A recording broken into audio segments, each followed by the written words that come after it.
Morning everyone. Well, afternoon actually. I just finished washing all the windows around the house. I've had the gear out here for days and just haven't got around to doing it, so that's all done. Yeah, nice day. Finished work a bit early, so I thought we'd jump in the car, go for a drive, talk about the dash cam. Finally got the new one. Heaps better. I haven't mucked around. I've hardly driven the car, so I just went around the block just to test it all out. But it seems to be a lot better. I did shoot some footage from the last drive when I was editing, and I'll slip that in this video. And yeah, you'll see what I mean about CapCut killing the quality. I don't know why, but then when you export the YouTube video, the video that you see, the quality comes back, so I don't know what's going on. Okay, just going to take a quick break here and show you what so this screen here is in CapCut while I'm editing, and if you have a look at the power lines and then their shadow, which is pretty much non-existent, you can only see the shadow of the power pole. Now this is the same, exactly the same frame. You can kind of see it there. So you got that brick wall, you got, you know, all that business. It's exactly the same frame. And if I zoom in here, you can see how clear the shadow is, and you can actually see the shadow of the actual power lines on the road. Whereas here, can't see anything. You can see the trees all muddled and washed out. You go to the same tree there, you can see each individual leaf pretty much. The gate detail and that white stick with the red reflector on it, that's through CapCut, and then you can see how nice and clear it is here. So yeah, it's definitely something going on. You can see that dead tree sticking up by itself right in the corner of the frame there, nice and clear. Over here it's all just dodgy edges on it, and it just doesn't look well. So something is definitely happening between the raw footage over here, looking really crystal clear, really nice. I mean, you can see the detail see the detail in the road there and the gravel, and then you come over here and it's just yeah, it's just not good. So I don't know what's going on. The shadow is the biggest one, like the shadow of the power pole, and then that straight out of the camera you can actually see the shadow of the line. So it's just killing, CapCut's killing detail. So yeah, I don't know what's going on. I'll see what happens after I export it, and if it improves. I don't think it's going to, but that's what you've got to watch for. I do recommend this camera. The old one kind of looked like that all the time, no matter what I did. This one is much better quality. So yeah, 1107. Oh, there you go. It's the exact second. 110720. 110720. I got it bang on to the second. So yeah, you can definitely tell the difference. So anyway, we'll leave it there.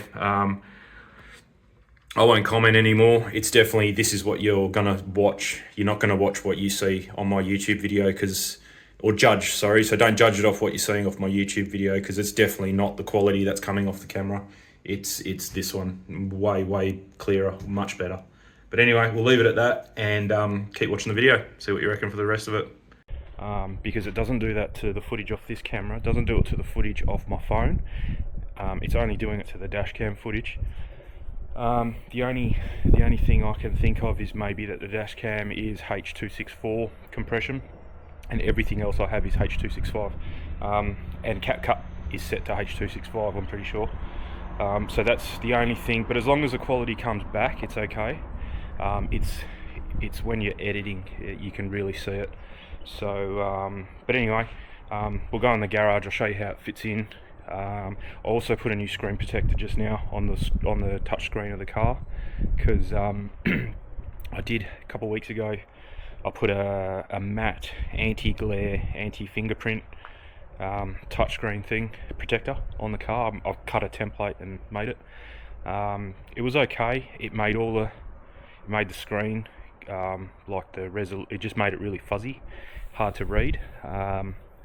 Just nothing was sharp on it anymore. I thought I'd put up with it because yes, zero fingerprints, really good. But then I kind of had enough of it. about 2-3 over the weekend, and today's Wednesday, I think. So yeah, peeled it off. I ordered a new one, which is still meant to be anti-fingerprint, but it's not a matte finish. The reason I got rid of it is I could kind of put up with the fuzziness if there was no fingerprints. It's one-for-one trade-off. It's meant to be anti-glare, and that's definitely not anti-glare. As soon as the sun comes and hits it, it just turns the whole thing white. You can't even see anything on the screen. So so now it was 2 negatives to 1 positive, so yeah, got rid of it. I'll slip in the screenshot. It was just another generic, oh no, actually it was for a MacBook Pro or something like that, 14-inch screen protector, HD gloss, anti-fingerprint, but it's not matte, it's a gloss, and it's not anti-glare. So today's going to be the first day trying that out, so we'll give that a shot. I'll slip in what it looked like, if you want to try the same thing. But yeah, anyway, let's jump in the garage. Okay, yeah, so you can see it there. It's definitely bigger than what the old one used to be, and that was the whole reason I had that barrel shaped one from Viofo, because that was the only barrel shaped one they did. It just so happened to be the worst quality one. I didn't buy it to cheap out. So yeah, so I got the next best hybrid. So this is the next one.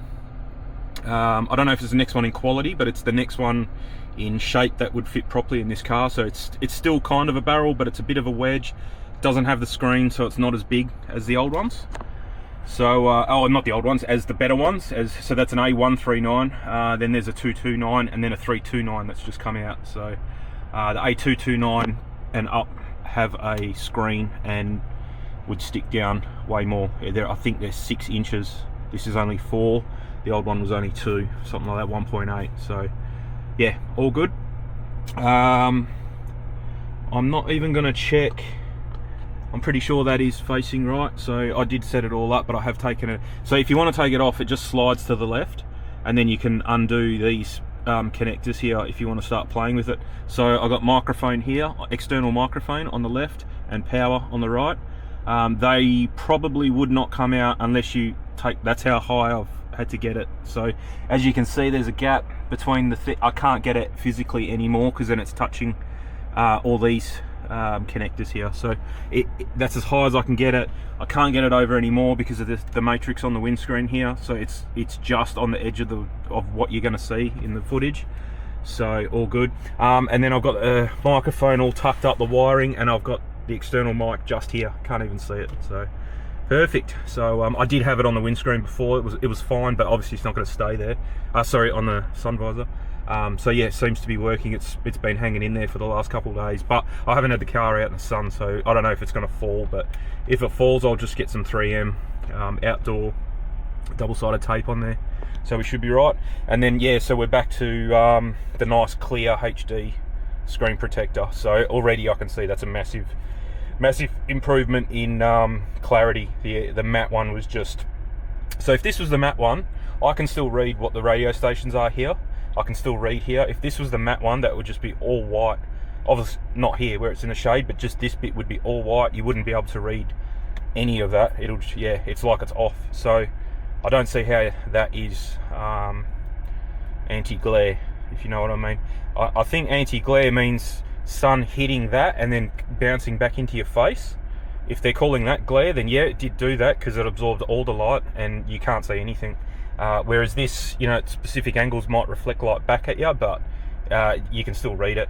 You can still see fingerprints. I'm not too fussed with fingerprints. Like, I didn't buy it so that there was no fingerprints. I just didn't want to leave fingerprints on the original unprotected glass and then have to clean it every week or something, and within like 6 months it'll just be swirled out and scratched because you clean it every week. So I don't mind having fingerprints, I don't mind cleaning it. I just didn't want you know, to scratch the original glass. Yeah, if that makes sense. The fingerprints is not the thing that bothers me. It's going to be swirl marks that you can't get rid of for whatever reason in the future, that you could have just fixed by having a screen protector, and every couple of years, 5 years, whatever, 3 years, change out the screen protector and you're back to a fresh unit. But anyway, let's go for a drive. I'm going to turn this camera off. We're just going to use the dash cam. I reckon that'll be a good little test for it, so see how we go. I'm not flying blind. I have seen the footage of it and I have seen the audio. So I kind of know it's going to look alright, hopefully. We'll see.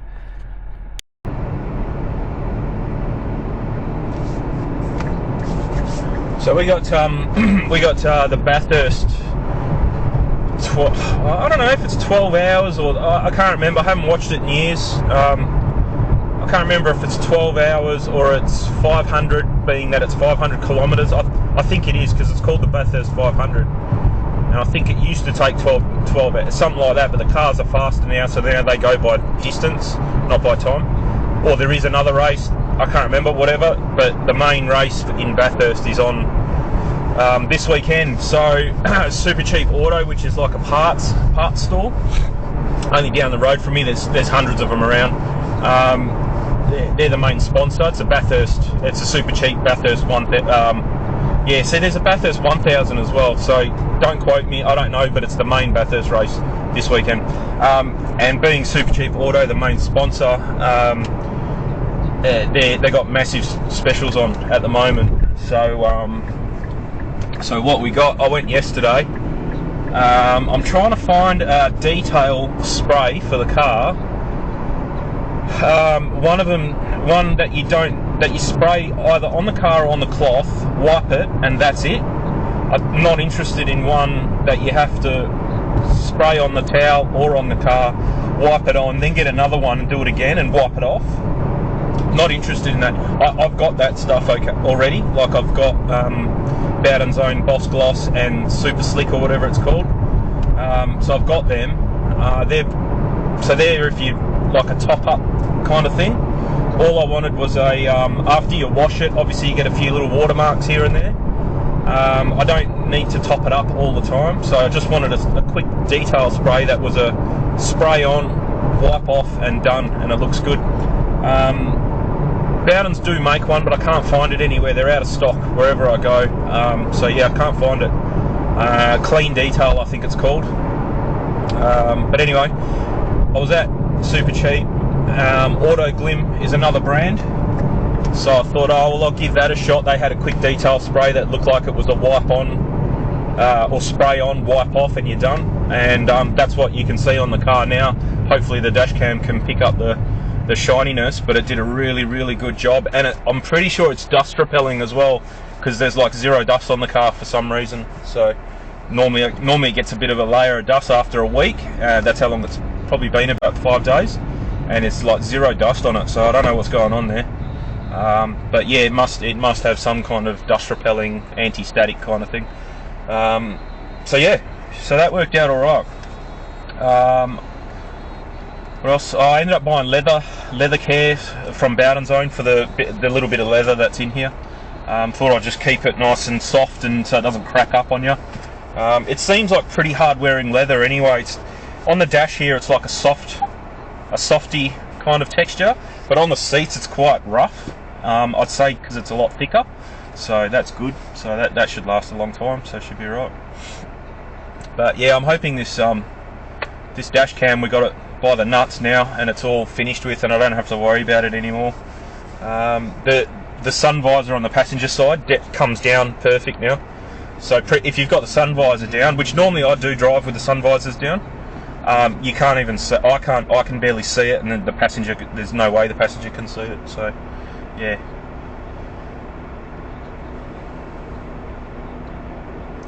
And I've only just 5 minutes driving with this new screen protector on, and it's 100 million times better than the matte finish one. So I think that's a win.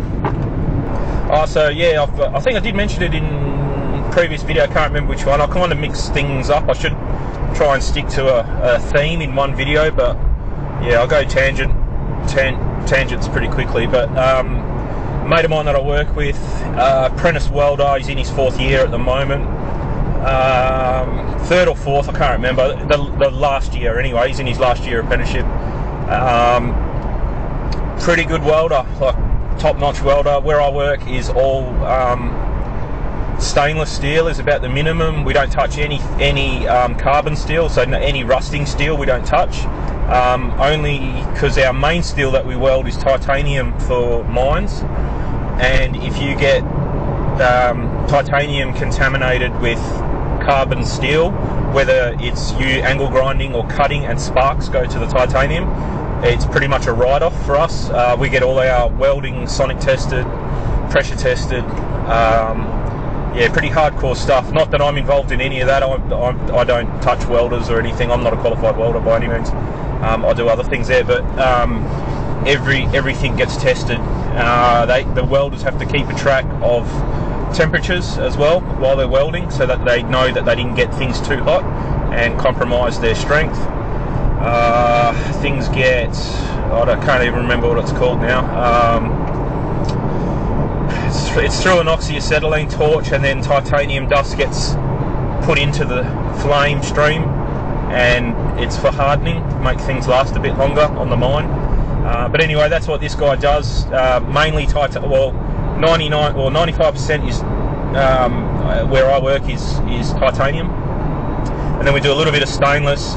Stainless is probably the next biggest thing, probably, yeah, like 4%, and then 1% of welding is tantalum, just really exotic metals like that, really expensive metals that you don't want to stuff up. So yeah, he's switched on with all that, but he does stuff at home on the side. He's got his own little fabs shop set up. So yeah, he's going to be doing the exhaust on this car. That's kind of where I was getting to with that. Out of stainless as well. So all we're going to do is an axle back for the moment. Axle back system. I've been looking at buying one. They want about $1,000 not shipped, so it'll be another 50 bucks maybe, so just over $1,000 to get it to my door. And it's literally two 500mm bits of stainless steel pipe. That's all it is. It's nothing special, and some tips. And if you look for a 370 Nissan, the model before this one, they're about $300. And I was almost going to buy a set of them because someone said they do kind of work, but you need to modify it a little bit. The only thing is they're stainless, and I can't weld stainless. So I was like, well, that's that out of the question. I can't find my mould steel ones, because then I could modify, buy my own pipe and do all that kind of stuff. But no, not going to happen.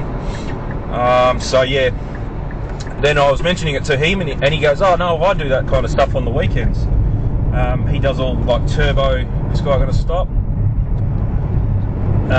He does like turbo setups and exhausts and extractors and all sorts of stuff. So, and he said he pie cuts everything. He doesn't bend anything. So I was like, oh, that's going to look really nice as well. Not that you can see it, but yeah. And he's going to do it for like $300, $250, $300, he said. So something like that. But I've got to buy the tips and the flanges. So they're on their way. I've just got them off Amazon. I just measured the flanges that I've got on the back of this already, and it's really just the bolt diameter. You got to match that up. So I've just done that. And then what else was there? Oh, the tips. I pretty much just went with something that looks exactly like what I've got now. So I didn't do the titanium blue burnt tips or anything. I'm not into that. I just got a double wall stainless tip. 4-inch, same size as this one, but then the pipe's going to be 2.5 inches instead of the 1 5/8, which is what I've got now. So hopefully it'll lift the volume a little bit. And then what I'll do is I'll take him for a drive, and so he can see how loud it is. I'll probably take him for a drive before, take him for a drive after, because obviously I don't know what it's going to sound like either. We'll go for a drive, and then I'll say, yeah, we'll do the rest of the exhaust. Probably not just yet. We'll give it maybe 6 months or something. Yeah, and then we'll do the rest of the exhaust as well. And the same way, and then I can kind of say, well, I want it louder or quieter, and then he'll know what mufflers and resonators to put in. So yeah, hopefully that works out, but we'll see. He's just moved house, so he's in a bit of a state of disarray at the moment, he was saying, so it might be a month or two before he is ready for me to go over and do it, because he just doesn't have the room. His garage is just full of moving boxes and stuff at the moment. So I'll let him catch up with himself, and then I'll hit him up in another month or so and see where he's at. And yeah, but that'll be cool. That'll be really good, and good fun to work on it as well. That'll be good.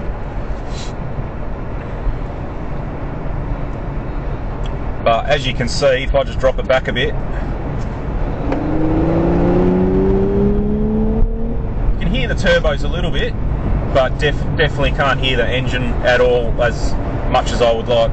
Definitely want it a little bit louder, but not too much louder. And then if I put it in sports mode, you'll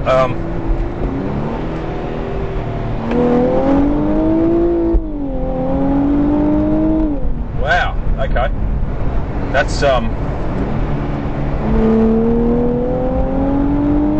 wow. So I've only just cracked the 2,000 kilometer mark, so I can start to open her up a bit, and that goes really well. And I don't know if you can hear it through the microphone, but it is louder in sports mode, but it's only louder because there's I'll put it back in standard, and then it goes into drive, I think, by itself. No, I'll put it into drive. Because it's got a speaker apparently under the dash, and to increase the road noise. So, yeah, that's the only reason it's louder. So it's a fake noise, but they've done it really, really well. You can't tell. It actually sounds like the exhaust has got a valve in it.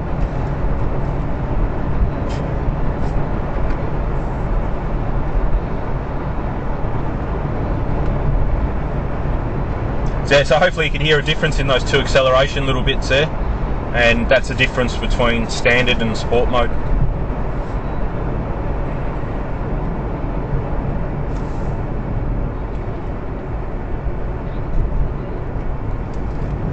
Oh, and that little modification I did to the sulfur, just opening it up and packing it with polyfill, just out of an old pillow. I didn't buy it special or anything like that. It was just, you saw me on the video there, I sacrificed one of my pillows off my bed and packed it in. I didn't pack it in too dense, I just put a little bit in, and seemed to work really, really well. So it's not game changing. If you're after mirror shaking base, clothes shaking base, you're still going to have to upgrade the sub.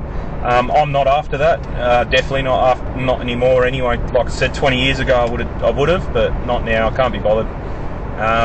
Just want a nice comfortable ride. But yeah, it's increased the bass in the lower volume, if that makes sense. It's made it much nicer to listen to at lower volume. It just, yeah, the bass is a little bit tighter down the bottom. Up high, it is pretty good as well. It's definitely made an improvement all round, but definitely at the lower volumes more noticeable. And it's shaking the mirror now, where it never used to do that. Not that it's like bass shaking what you think I'm talking about, it's definitely not that. But it's pretty good. It's pretty much stopped me having to spend $1,000 on a sub upgrade. I really didn't want to do that, not just because I don't want to spend $1,000, but I'd have to take the car to the dealer and get them to turn off active noise cancelling, and also turn off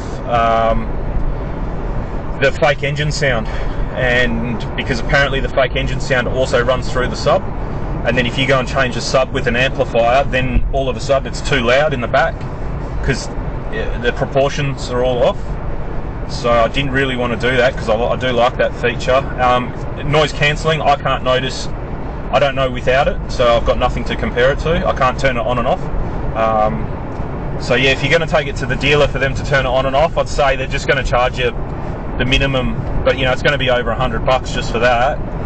The sub's about $700-800 for me to buy it, and then probably about $300-500 to get it installed. I'm not too sure.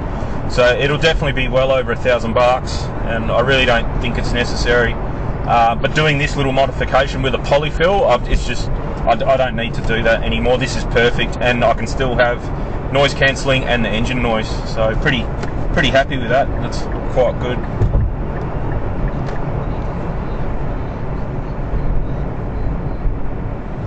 It's a good little mod for absolutely nothing, really.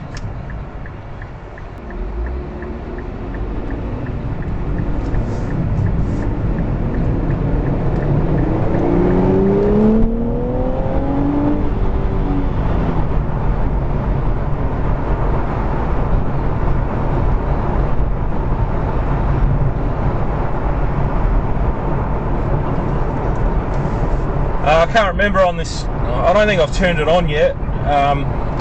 On the dash cam, whether you guys can see what speed I'm doing. I'll definitely blur it out here and there. But I don't think it's on at the moment. I thought it was, but I don't remember seeing it in the video, in the just little test footage that I've taken. So I'm not too sure. Oh, this is actually where I bought my car from. This Nissan plate's just here.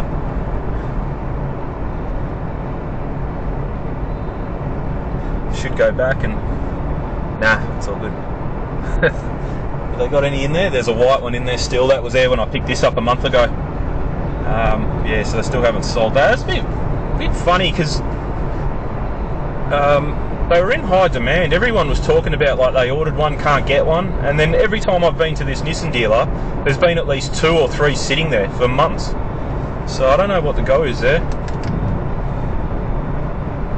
I think a lot of people said they wanted it and put a deposit down, and then just figured they couldn't afford it, or they just changed their minds and got something else. So I'm not sure.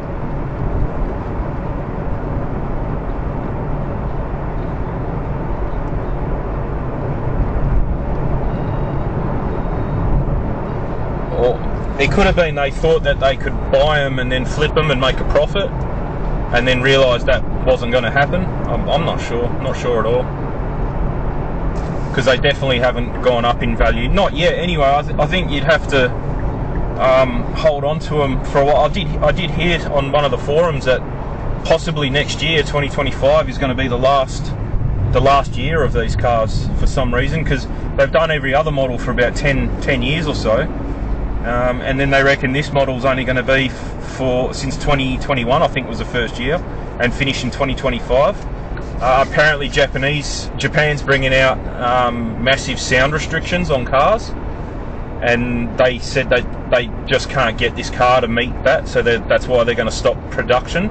I don't know if that means stop production for everyone, or still produce it and sell it in Australia and America, but not Japan.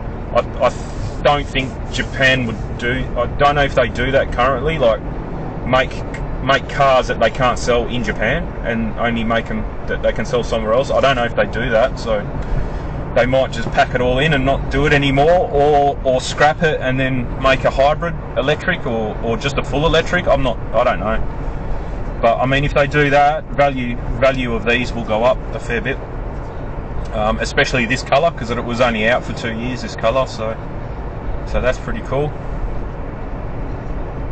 So yeah, next year, even if they do continue production, and what I just said was false and not correct at all, next year they don't make this colour anymore. You can't order this colour anymore. They're bringing in some new, different colours, that's all.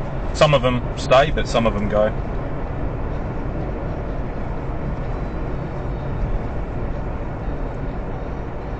Alright, I think we'll start heading back. This is just a test of the dash cam. Hopefully it looks good for you guys, and hopefully the audio is good. So the audio was definitely faulty on that first camera that I got, because I have tried this camera without the external microphone. So I've just used the internal microphone, and it's pretty good. It's not bad. It's not as good as using the external. It's a bit muffled. Probably because it's hidden up in the camera, you know, like in the housing, and it's what's the name? It's yeah, it's probably like an omnidirectional, or no, the opposite to omnidirectional. No, I think it is omnidirectional. That means it gets sound from everywhere and kind of averages it out. Whereas this microphone that I have here is more of a directional, and it's right in front of me, and so yeah, it should be better with the external mic. So yeah, we'll see how that goes. So it's pretty funny. This goes from industrial to you cross a road and to residential, like really, really fast. I'll show you up here. You've actually got a massive concrete batching plant just here. Heaps of salvage yards and things like that.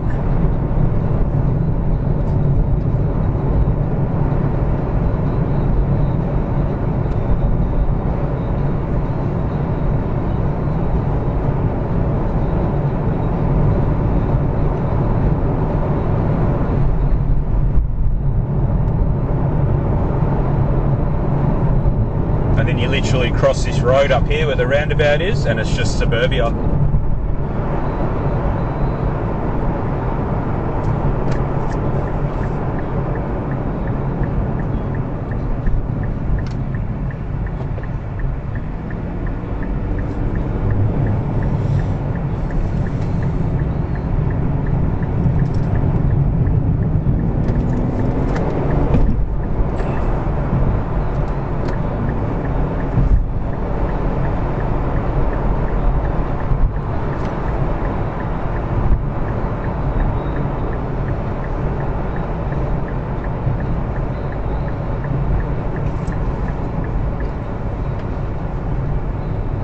And boom, suburbia.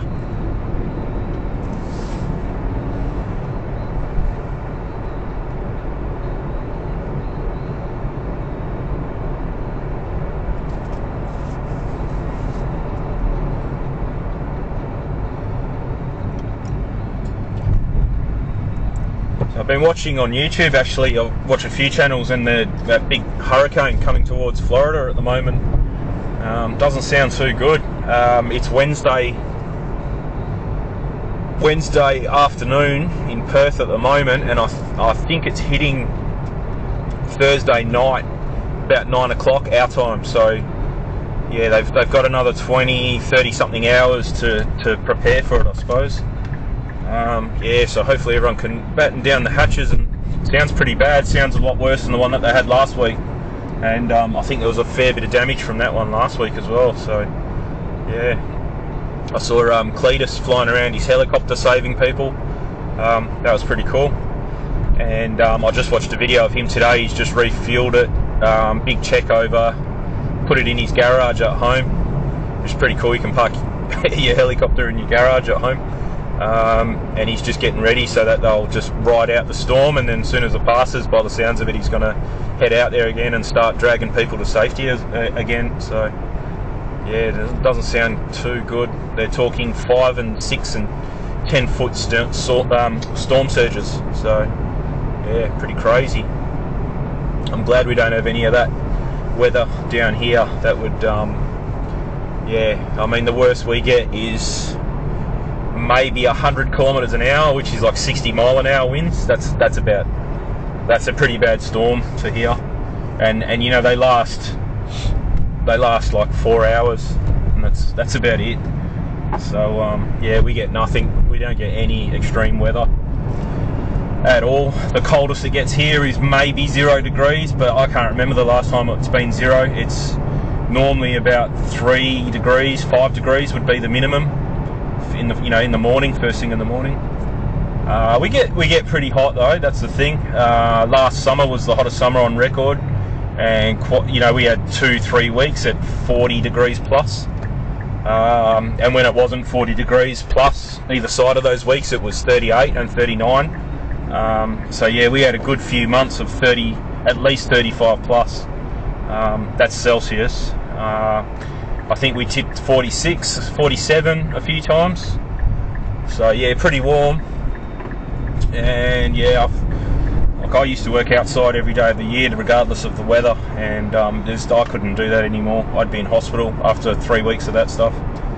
There's no way I could put up with that anymore. So yeah, hats off to the people that do, that's for sure. But I used to, but I can't do it anymore. I think there's just too much belly fat, and I think it acts as a massive insulator, and you just can't lose your body heat like I used to when I was a bit thinner. And I'm putting it down to that, and I'm unfit as well because I've got electric scooters and electric bikes, and you can't get fit on them.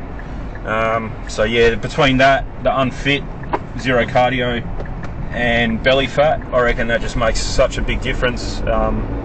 Like a dangerous difference if you're working outside in the heat. Yeah, you definitely want to be on top of your game if that's your job, working outside in that kind of heat. You really want to be quite fit and quite lean as well, so you can lose your heat quickly.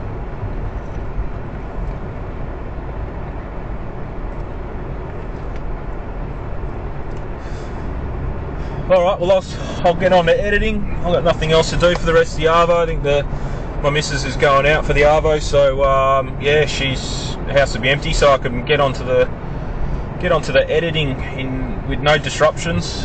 Hopefully the dogs will go to sleep, and we'll get this video out. Actually, it's the first time in a long time that I've got no videos in the bank, really. I've kind of might have released them a little bit too fast, or maybe I haven't been making them.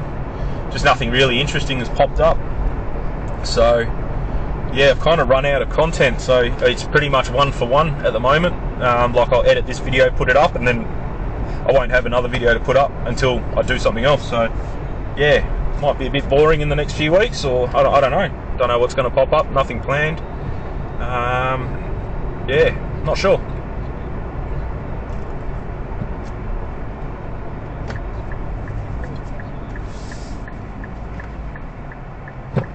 Probably until I do the exhaust for the car, there probably won't be too much content, but who knows, anything could pop up in the meantime, so all good. Anyway, I can't give you a thumbs up because I can't get outside the car, but yeah, thanks for watching, and we'll see you on the next one. And don't know when that'll be, but hopefully not too long in the future. Catches.